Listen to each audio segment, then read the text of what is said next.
আমার ভাইরার ছোট্ট একটি ঘটনা আপনাদেরকে বলি। আখেরি জামানার পয়গম্বর মুহাম্মদ রাসূলুল্লাহ সাল্লাল্লাহু আলাইহি সাল্লামের দরবারে একজন মহিলা গিয়েছে, মহিলা জেনাকারিনী মহিলা নবীজির দরবারে যে বলছে, ইয়া রাসূলুল্লাহ, আমি জেনা করেছি, আপনি আমাকে শাস্তি দিয়ে দিন। নবীজি বুঝতে পারলেন এই মেয়েটার পেটের ভিতরে সন্তান আছে। আমার নবীজি বললেন, ইয়া মেরি, তোমার গর্ভের ভিতরে যে সন্তান আছে, এই সন্তান প্রসব হওয়ার পরে তুমি আসবা। তিনি চলে গেলেন। সন্তান যখন প্রসব হলো, বাচ্চা ছেলেটি কোলে নিয়ে তিনি নবীজির দরবারে আবার আসলেন। নবীজির দরবারে আসার পর আমার নবীজি বললেন, মেরে শোনো, যেই সন্তানটা তুমি জন্ম দিয়েছ, এই সন্তানটা তোমার স্তন পান করবে 2টা বছর। এটা হচ্ছে ওই সন্তানের হক। এই হক যদি আমি নষ্ট করি, আল্লাহর আদালতে কিয়ামতের দিন আসামি হয়ে যাব। আমার নবীজি বললেন, যাও, তুমি চলে যাও, 2 বছর পরে তুমি আসবা। এবার 2 বছর পরে যখন আসলো, আসার পর বাচ্চা ছেলেটা নবীজি ওসামাকে বললেন, ওসামা রে, এই বাচ্চা ছেলেটি কোলের ভিতরে নাও, আর এই মহিলাটাকে এরকম মরুভূমির প্রান্তরে নিয়ে যাও, মাজা পর্যন্ত গেড়ে দাও। কোন পর্যন্ত গেড়ে দাও? মাজা পর্যন্ত গেড়ে দাও। মাজা পর্যন্ত গেড়ে দেওয়ার পর নবীজি সাহাবীদেরকে বললেন, পাথর মারো। পাথর মারতে মারতেই একেবারে নিঃশেষ হয়ে গেছে, দুনিয়া থেকে বিদায়। নবীজি এরপরেও ওই লাশির পাশ দিয়ে একটু গেলেন, দেখলেন একটু নড়ে উঠলেন। দেখবেন মানুষ ছাগল জবেহ করার পর ওই গোশত কাগজের উপরে অথবা কোনো জায়গায় রাখলে দেখবেন কাঁপে। কাঁপে কি কাঁপে না? একটা মানুষ তো মরে গিয়েছি, পাথর মেরে বিদায় করা হয়েছে। খুব ভালো করে বুঝেন, যেই নবীজি আমার ওমা আরসালনাকা ইল্লা রাহমাতাল লিল আলামিন, নবীজি জগৎবাসীর জন্য রহমত, কিন্তু আল্লাহর আইনের কাছে নবীজি অত্যন্ত কঠোর। নবীজি আমার হযরতে আলীকে বললেন, ইয়া রে আলী, ইয়া রে আলী, তুমি আরেকটি পাথর তোলো। হযরতে আলী আরেকটি পাথর তুললেন। এই পাথর তুলে নবীজি বললেন, কেন জানি নড়াচড়া করতেছে, এই পাথরটা তুলে তুমি আর একটা আঘাত মারো। বলেন, এই আইন থাকলে ব্যভিচার হবে? জেনা হবে? হবে না। এই জন্য আমার ভাইরাম, আল্লাহর আইন না মানা এটা একটি শিরক, আর এই জন্য আল্লাহ তাআলার দরবারে দোয়া কবুল হয় না। এই জন্য শিরক করা যাবে না। আল্লাহ রাব্বুল আলামিন বলেন, ওয়া'বুদুল্লাহু ওয়া লা তুশরিকু বিহি শাইআ, তোমরা আল্লাহর ইবাদত করো, শিরক করো না। আজকে দুনিয়ার ভিতর অনেক মানুষ ইবাদতের ক্ষেত্রেও শিরক করে। অনেক মানুষ দেখবেন মাজারে যায়, আছে না? নাই? আছে না? মাজারে সিজদা করে। মাজারে সিজদা করে কি জায়েজ আছে? এই কপালটা একমাত্র আল্লাহ তাআলারই সিজদা করতে হবে। দুনিয়ার কোন মানুষকে সিজদা করা যাবে? বাংলাদেশে অসংখ্য মাজার রয়েছে, যেই মাজারগুলিতে সিজদা হয়। আপনার এলাকা আছে নাকি এরকম? হ্যাঁ, মানে মাজারে সিজদা করা যাবে। অনেক মানুষ আছে মাজারে সিজদা করে। নাউজুবিল্লাহ। সিজদা করা যদি জায়েজ হতো, চাচা রাগ করে চলে যাচ্ছে নাকি? না, আবার আসবে ইনশাল্লাহ। তাহলে জান্নাতুল বাকিতে 10,000 জান্নাতি সাহাবী ঘুমিয়ে আছে, ঠিক কিনা বলেন? ওখানে যে কি সিজদা করা হয়? মাজারে যদি অনেক মাজারে মানুষ টাকা দেয়, কি দেয়? টাকা। মাজারে টাকা দেয়া যদি জায়েজ হতো, আল্লাহ রসুলের রওজা মোবারকে টাকার পাহাড় তৈরি হয়ে যেত। কথা বলেন, ঠিক কিনা বলেন? অনেক দরবারে ওর আবার নাম দিয়েছে নজরানা। কি দিয়েছে? নজরানা, নাকি বলে? নজরানা না নজরা বলে, নজরানা দিতে হয়। এমনকি মাজারে যে অনেক মাজারে আমি এক বাজারে গেছি, নাম নাই বলি ওই দরবারে অনেকে মুরিদও থাকতে পারে, এজন্য নাম নাই নাই বললাম। গিয়েছি তো আমি ঘুরে ফিরে যখন চলে আসতেছি, আমার প্রতি ওই মাজারের খাদেম খুব গরম গরম চোখে তাকাচ্ছে। আমাকে একজন বলছে, আপনি এভাবে যাচ্ছেন কেন, পিছন ফিরে যান। তার মানে ওই মাজারে হাত জোড় করে এভাবে যেতে হবে, আবার এইভাবেই আসতে হবে। কথা বোঝেন নাই? এই অবস্থা। বাংলাদেশে এরকম মাজার আছে কি, আছে না? আছে। আহা, শুধু তাই নাই, এরা নামাজ পড়ে না। কি পড়ে না? নামাজ পড়ে। আমাদের কুষ্টিয়াতে একটা আছে, জানেন তো? হ্যাঁ, বহু মানুষ দেখি যায়। আমাদের আসলে ইচ্ছেও চায় না, গাঁজা খাওয়ার জন্য আলাদা একটা জায়গা আছে। আরে বাবার, ওখানে গাঁজা খায়, গাঁজার টান। কিছু কিছু মানুষ আছে একেবারে গাঁজা খাইয়ে মুখ দি খাই, নাক দি বের করে। কি চাচা রাগ করছে নাকি? ও ঠিক আছে, ইনশাল্লাহ। বলছি কি চাচা চলি যাচ্ছে না। আমার ভাইরাম, মাজারে সিজদা করা যাবে, ইবাদত করতে হবে কার? আল্লাহ তাআলার। আল্লাহর ইবাদত করতে হবে। আল্লাহ রাব্বুল আলামিন কুরআনুল কারীমের ভিতরে বলেছেন, ওয়া মা খালাকুতুল জিন্না ওয়াল ইনস ইল্লা লিয়াবুদুন।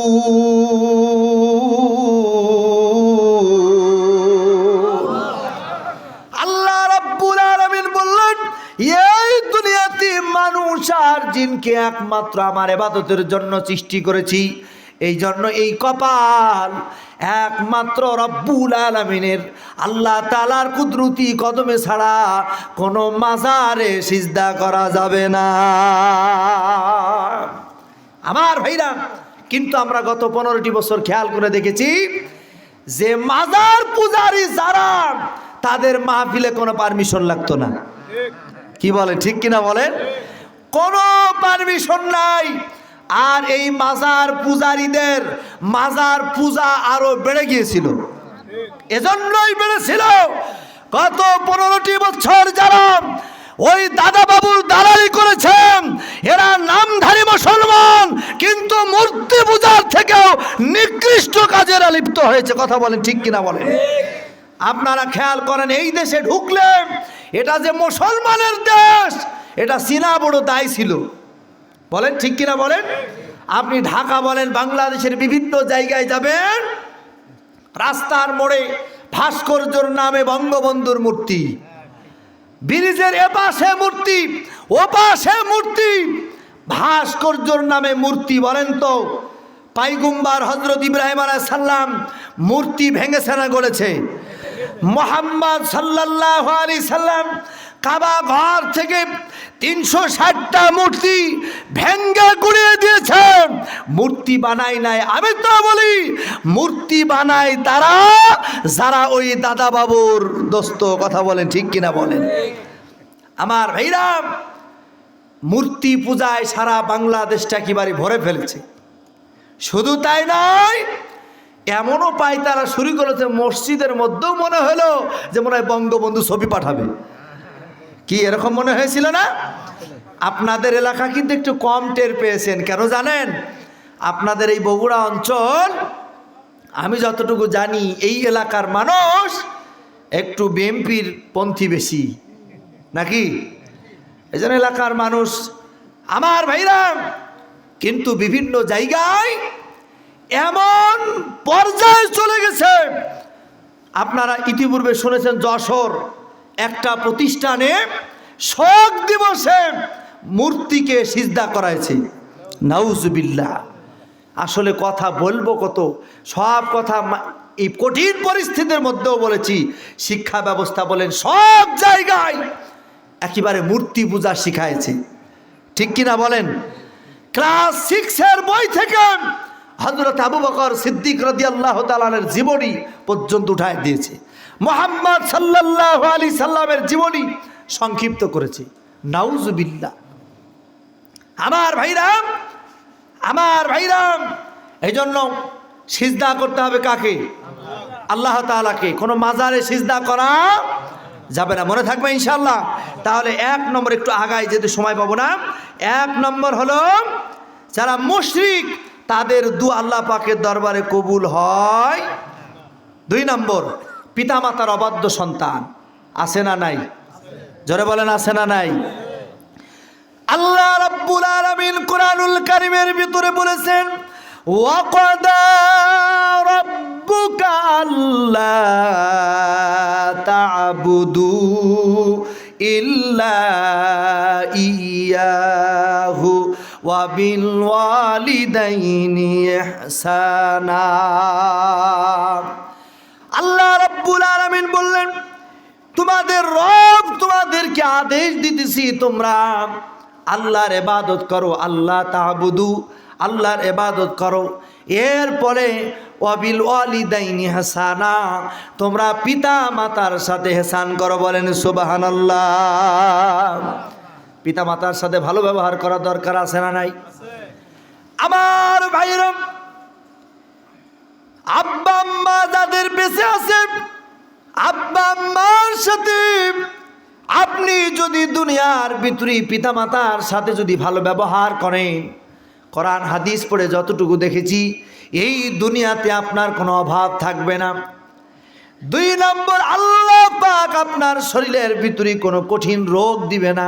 সুবহানাল্লাহ বলেন। 3 নম্বর হলো আল্লাহ পাক এই দুনিয়ার ভিতরে আপনাকে সম্মানিত করবেন। 4 নম্বর হলো কিয়ামতের দিন মুসিবতের সময় আল্লাহ পাক আপনাকে মাফ করে দেবে। 5 নম্বর হলো কিয়ামত যখন আপনি জান্নাতি হবেন, ওই জান্নাতের মধ্যে পিতা মাতার সাথে সাক্ষাৎ করায় দিবেন। বলেন সুবহানাল্লাহ। কিন্তু আমরা লক্ষ্য করে দেখি, এই বাংলাদেশি বৃদ্ধাশ্রম বানাইছে এই ফেরাউনরা। কথা বলেন ঠিক কিনা? কারণ আমার ভাইরাম, এই বৃদ্ধাশ্রম বানাইছে এই ফেরাউনরাই। বৃদ্ধাশ্রম বানায়া টেলিভিশনে প্রচার করে আমি এটা বানালাম, কিন্তু বৃদ্ধাশ্রম বানানো হারাম। কথা বলেন ঠিক কিনা? কারণ আমার ভাইরা, বৃদ্ধাশ্রম বানানো হারাম। একটা বাবা যখন বৃদ্ধ হয়ে যায়, একটা মা যখন বৃদ্ধ হয়ে যায়, হারে আমার ভাইরা, মরহুম শহীদ আল্লামা দেলোয়ার হোসেন সাইদি সাহেবের ছেলে যখন একটা বক্তব্য দিতেছিল, আমি কান দিয়া শুনতেছিলাম। তার বক্তব্য শোনার পর হৃদয়ে যেন রক্তক্ষরণ হলো। তিনার কথা বলে আমি বলি, তিনি বলতেছিলেন, আমার বাবা যেই বয়সে নাতি নাতনি নিয়ে একটু আনন্দ করবে, নাতিরা তার সামনে আর কি করবে, নাতিদেরকে নিয়ে তিনি ঘুরবে ফিরবে। বলেন তো দাদারা নাতিদেরকে নিয়ে আনন্দ করে কি করে না? যেই সময় আমার বাবা আমার নাতিদেরকে বলবে আমার চশমাটা আগিয়ে দাও, নাতিদেরকে বলবে আমার হাতের ওই লাঠিটা আগিয়ে দাও, আমাকে একটু ধরে অমুক জায়গায় নিয়ে যাও, এই সময় ওই জালেমেরা জেলখানার ভিতরে আমার বাবারে কষ্ট দিয়েছে। কথা বলেন ঠিক কিনা? কন আমার ভাইরাম, আপনার বাবা আপনার মা যখন বৃদ্ধ হয়ে যায়, ওই মা বাবাকে বৃদ্ধাশ্রমে রাখা যাবে না। মা বাবাকে বৃদ্ধাশ্রমে রাখা যাবে না। আপনি মায়ের খেদমত করবেন, বাবার খেদমত করবেন। আল্লাহ পাক মা বাবার খেদমতের বরকতে দুনিয়ার ভিতরে আপনাকে শান্তি দিয়ে দিবেন। সুবহানাল্লাহ বলেন। এই জন্য মায়ের আছে নাকি, মহিলা প্যান্ডেল আছে নাকি, আমার মায়েদেরকে বলবো, মা, অনেক মায়েরা আছে শ্বশুর শাশুড়িরে ঠিকভাবে দেখতে পারে না, খারাপ ব্যবহার করে, আছে না নাই? যারা মাকে ভালোবাসো না তারা আমার গান শোনো না। কষ্ট হচ্ছে নাকি আপনাদের? লিল্লাহে তাকবীর। মায়ের কয়টা নারী ছিলে তুমি দুনিয়াতে এলে, ওরে একদিনও কি হিসাব করে দেখেছো কি ছেলে? ওই মাকে যারা দাও না খিতি, ওই মাকে যারা দাও না খেতে, মায়ের কষ্ট বোঝো না, তারাই আমার গান শোনো না। ঠিক কিনা বলেন? এই জন্য আমার মায়েদেরকে বলবো, মা, অনেক মানুষ আছে শ্বশুর শাশুড়ির সাথে ভালো ব্যবহার করে না। আপনার এলাকায় মনে হয় নাই? আছে নাকি? মায়েদেরকে বলবো, মা, আজকে তুমি বেটার বউ, কালকে তুমি শাশুড়ি হবা। ঠিক কিনা বলেন? এই জন্য শ্বশুর শাশুড়ির সাথে ভালো ব্যবহার করবেন। আবার অনেক সন্তান আছে মা বাবার সাথে ভালো ব্যবহার করে না। একটা ছেলে বাবা বৃদ্ধ হয়ে গেছে, সন্তান আলাদা খায়, বাবা আলাদা খায়। আছে না নাই? বহু আছে এরকম, বউয়ের কথা মোতাবেক আলাদা করে দেয়, বাবার সাথে খায় না। আমার ভাইরাম, আল্লাহর পয়গম্বর হযরত ইব্রাহিম আলাইহিস সালাম তার সন্তানের বাড়ি বেড়াতে গেছে। কার বাড়ি? সন্তানের বাড়ি বেড়াতে যেয়ে দরজায় টোকা মারতেছে। দরজা খোলার পরে আল্লাহর পয়গম্বর হযরত ইব্রাহিম আলাইহিস সালাম জিজ্ঞাসা করতেছে, মা, আমার ছেলে কি বাড়ি আছে? বলেন, আপনার ছেলে বাড়ি নাই। মানে গরম কথা, বাড়ি নাই। মা, তোমাদের দিনকাল কেমন যায়? বেটার বউ খুব চালাক, মনে মনে করছে একটু যদি একটু ভান ধরি তাহলে শ্বশুর তো কিছু দিয়ে যাবে। কি বলেন? কয় না, আমাদের দিনকাল ভালো যাচ্ছে না, কিন্তু বাবাও নবী, ছেলেও নবী। সুবহানাল্লাহ বলেন। বাবা বৌমারে বলছে, বৌমা, কারণ মোমেনরা কোনোদিন খারাপ থাকে না, সব সময় বলে আলহামদুলিল্লাহ। কথা বলেন, ঠিক কিনা বলেন? সুখ দুঃখ সব সময় বলবে আলহামদুলিল্লাহ। আর এই আলহামদুলিল্লাহ সব থেকে বেশি বলে মসজিদের ইমাম আর মুয়াজ্জিমেরা। বলতে পারে, হুজুর কেন? মুয়াজ্জিমের বেতন 1500, 2000 টাকা, এরপরেও ভালো পাঞ্জাবি গায়ে দেয়। ঠিক কিনা বলেন? কারণ আপনি 30,000 টাকা বেতন তোলার পরেও আপনার জবান দিয়ে বেরোয় না আলহামদুলিল্লাহ। আপনি বলেন, আরে আমি 30,000 পাই, আমার অমুক বন্ধু 40 পায়।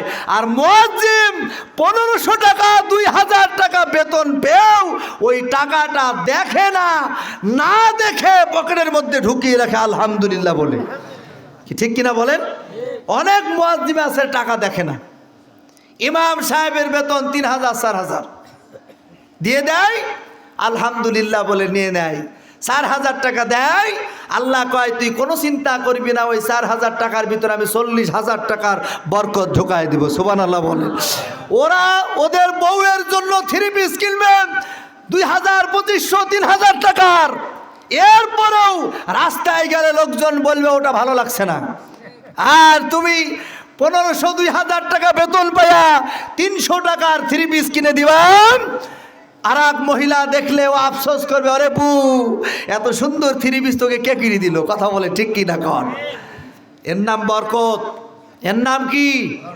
বরকত। বহু আছে অনেক টাকার বেতনে চাকরি করে, কয় এই অল্প ইমাম সাহেবের বউ, মুয়াজ্জিম সাহেবের বউ, কয় তো 3 পিসটা তো খুব ভালো লাগছে রে বউ।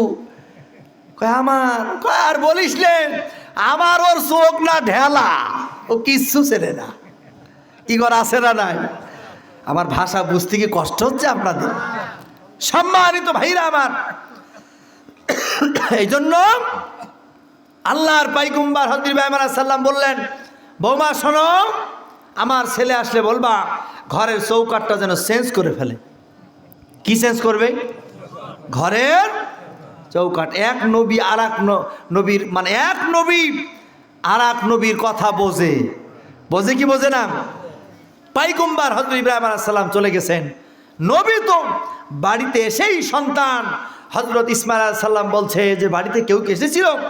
কয় হ্যাঁ, এক বুড়ো এসেছিল। বুড়ো, এক বুড়া এসেছিল। কয় সে বলছে তোমার ওই ঘরের চৌকাঠ চেঞ্জ করতে।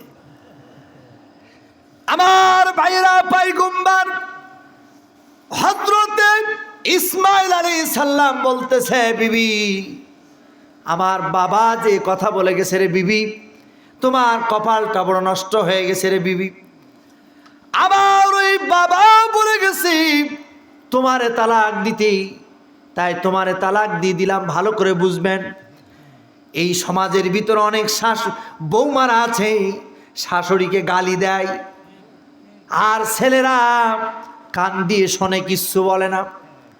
শিক্ষা নাও তুমি ছেলে, যেই মা তোমাকে তিল তিল করে তোমাকে বড় বানালো, বাড়িতে 1 কেজি গোস্ত কিনেছে, এই গোস্তটা মা খাওয়ার সময় খালি ঝোল উঠায় নাই। কথা বলেন ঠিক কিনা? কারণ মা শুধু ঝোলটা উঠায় নাই, আমাদের এলাকায় বলে ঝোল, আপনারা কি বলেন সুরা নাকি? এই ঝোল উঠায় নাই, কিন্তু গোস্ত উঠায় নাই না। স্বামী জিজ্ঞাসা করে, বিবি তুমি গোস্ত নাও না কেন? কয় না না, কোনো সমস্যা নাই, ছেলেটা আর একবার খাবে। বলে কি বলে না? আমার ভাইরা, এই মাকে গালি দেয়, মায়ের সাথে খারাপ ব্যবহার করে, তুমি কিচ্ছু বলো না। তোমার মতো সন্তানের 5 পয়সার দাম নাই। তুমি যতই নামাজ পড়ো আর যাই করো না কেন, তোমার দোয়া আল্লাহ পাকের দরবারে মঞ্জুর হবে না। আমার ভাইরা, আপনারা জানেন আলকামা নামে একজন সাহাবী, তিনি একেবারে মৃত্যু সজ্জায়। নবীজি কিছু সাহাবী পাঠাইছেন, সাহাবী পাঠানোর পর তাকে কালিমার তালকিন দিতেছে, কিন্তু জবান দিয়া কালিমা বের হয় না। আবার নবীজির কান পর্যন্ত চলে গেল। নবীজি কি জি বলা হলো যে আলকামার জবান দিয়া কালিমা বের হয় না। নবীজি বললেন ঠিক আছে, আমি নিজে যাব। নবীজি নিজে চলে আসলেন আলকামাকে কালিমা পড়ানোর জন্য। খুব ভালো করে বোঝেন, নবীজি নিজে কালিমার তালকিন দিচ্ছেন, এরপরেও জবান দিয়ে কালিমা বের হয় না। কি কারণে?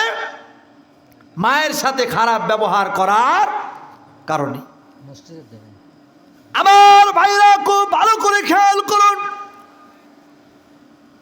এই আলকামা নবীজি যখন কালিমার তালকিন দেয়, কালিমা পড়তে পারে না। নবীজি বললেন ঠিক আছে, তার মাকে ডাক দাও, মায়ের কাছে যাওয়া হোক। এবার নবীজি মাকে জিজ্ঞাসা করলো যে আপনার সন্তানের প্রতি আপনি কি কোনো অসন্তুষ্ট আছেন নাকি? তখন তার মা বলতেছে, জীবনে কোনোদিন আমাকে মূল্যায়ন করে নাই, তার স্ত্রীর কথার মূল্যায়ন দিয়েছে, আমাকে কোনোদিন মূল্যায়ন করে নাই। নবীজি বললেন, ও আমার সাহাবীরা, তোমরা এরকম ভাবে কাঠের ব্যবস্থা করো। কাঠ, এবার কাঠের ব্যবস্থা হলো, আগুন লাগায় দেয়া হলো। এবার সাহাবীদেরকে বললো, হাত ধরো, পা ধরো, ওই আগুনের ভিতরেই ফেলে দিতে হবে। যখন আগুনের ভিতরেই ফেলে দেওয়া হয়, ফেলে দেওয়ার সিদ্ধান্ত নেয়, মা সামনে যে দাঁড়ায়, না না, আমি আমার বেটারে মাফ করে দিলাম। সুবহানাল্লাহ বলেন। আমার ভাইরা, ও যুবক, তুমি যে স্ত্রীর কারণে এরকম ভাবে তোমার মায়ের সাথে খারাপ ব্যবহার করো, যুবক শোনো। আমার ভাইরা, বাস্তব ঘটনা বলতেছি, এই তো কয়েক মাস আগের ঘটনা। যুবক খুব ভালো ছিল, হঠাৎ করে অসুস্থ হয়ে গেছে। অসুস্থ হওয়ার কারণে যৌন ক্ষমতা শেষ। কি শেষ? যৌন ক্ষমতা শেষ। এই যৌন ক্ষমতা যখন শেষ হয়ে গেছে, অসুস্থতার কারণে বাড়ির স্ত্রী তখন টালবাহানা শুরু করে দিয়েছে। আমার বাইরে এলাকার ভিতরে অনেক মীমাংসা, অনেক কিছু, আমাদের ইমাম সাহেবদের অনেক সময় মানুষদেরকে ডাকে কিনা কান, ইমাম সাহেবদের ডাকি। আমার ভাইরা, স্ত্রী কোনো মতি তার সংসার করবে না, তার মায়ের কাছে বলেছে, তার বাবার কাছে বলেছে। আমার ভাইরা, সুস্থ যতদিন ছিল তোমার বিবি, এরা সংসার করার ইচ্ছা ছিল, অসুস্থ হয়ে গেছে, আর ওই বিবি তার সংসার করতে চায় না।